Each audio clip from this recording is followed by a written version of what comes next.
You had to hide, but I found something that only works with your blood, and it's been waiting for you your entire life. If Command finds out you access those files? The Lysandra-Prime is yours. My name is Marcus Kane, and I was never supposed to be alive when the Lysandra-Prime activated. I'm a human engineer, the only one on a Vexthari warship with a crew of 300. My job was simple: maintenance. Keep the systems running. Stay invisible. Don't ask questions about technology that could level continents. That was the deal when the Vexthari Dominion hired me 5 years ago. What nobody told me was that I was working on a prison. The Lysandra-Prime wasn't just any ship. It was the Royal Sovereign vessel, the flagship that had belonged to the old Vexthari Empire before the military coup. Every Vexthari with military rank knew it was decommissioned. Mothballed. Sealed in the lower docking bay beneath 17 layers of security that nobody was supposed to breach. Except I had. I'd been working on corroded power conduits in Section 12 when I found the access tunnel. The old access tunnel that predated the current ship architecture by decades. The kind of tunnel that wasn't on any official schematic. The kind that led downward, deeper, into sections that shouldn't exist. My curiosity got the better of me. It always does. And down in that sealed chamber, I found a ship that looked like it had been waiting. Not sleeping. Not dormant. Waiting. The Lysandra-Prime's hull was silver and black, with lines that seemed to cut through the air even when it wasn't moving. Royal insignia marked every panel, the intricate fractals of the old royal house, the ones the current regime had tried to erase from history. But what caught my attention was the interface.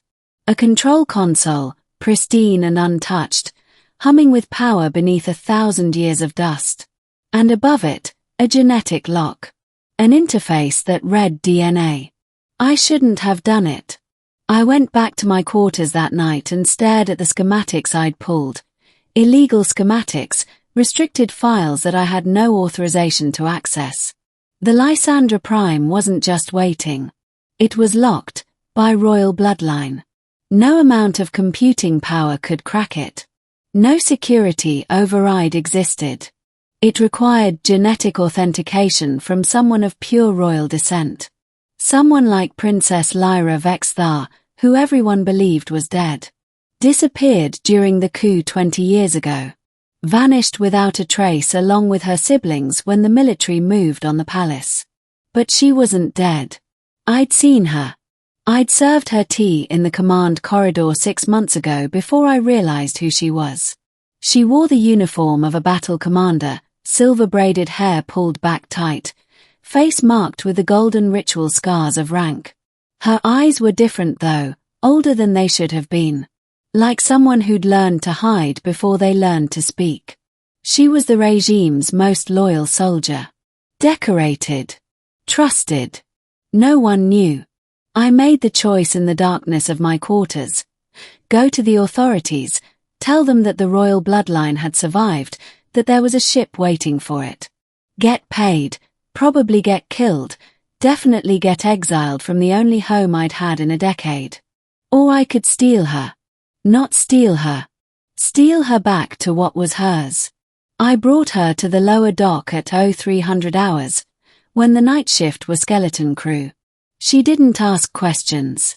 That was the thing about Lyra, she recognized destiny when it showed up. Recognized it and moved toward it like a soldier moving toward orders she couldn't refuse.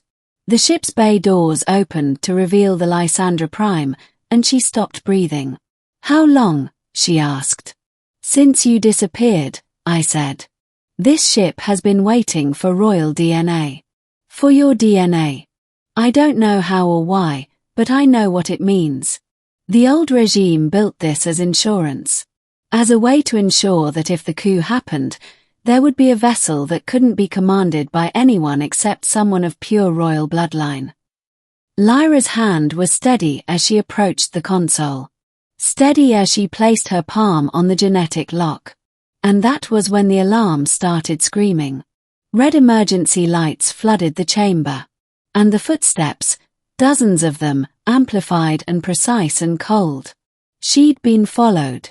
Someone in command had noticed the access logs.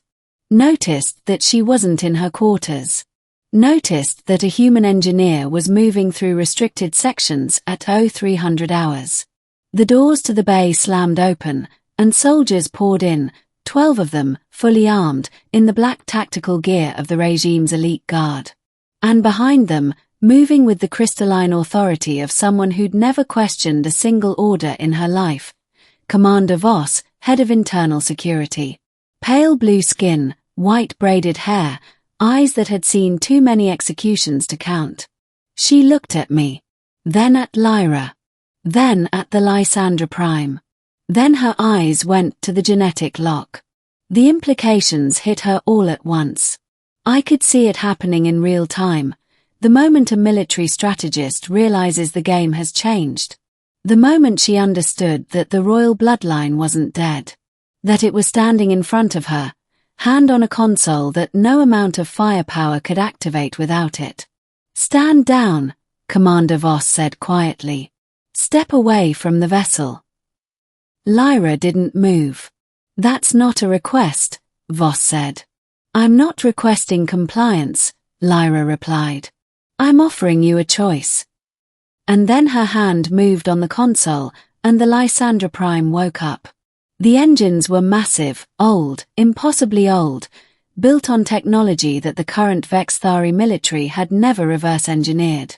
They roared to life with the sound of something that had been patient for 2 decades, waiting for permission to exist again. The soldiers froze.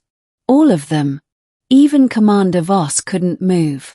They stood in the bay as the ship's shields activated, a shimmer in the air like heat distortion, but more solid, more absolute. A barrier between the regime and what was theirs by birthright. "I'm going to leave now," Lyra said, and her voice was different. Royal. The voice that had been buried under military discipline for 20 years, waiting for its moment. "And when I'm gone, you're going to tell the council that Princess Lyra Vexthar didn't die. She was waiting. And she's taking what's hers. You'll never survive out there alone," Voss said, and there was something in her tone that wasn't quite an order. Something closer to respect. Closer to the acknowledgement that the regime's most loyal soldier had just watched power shift in a way that couldn't be undone.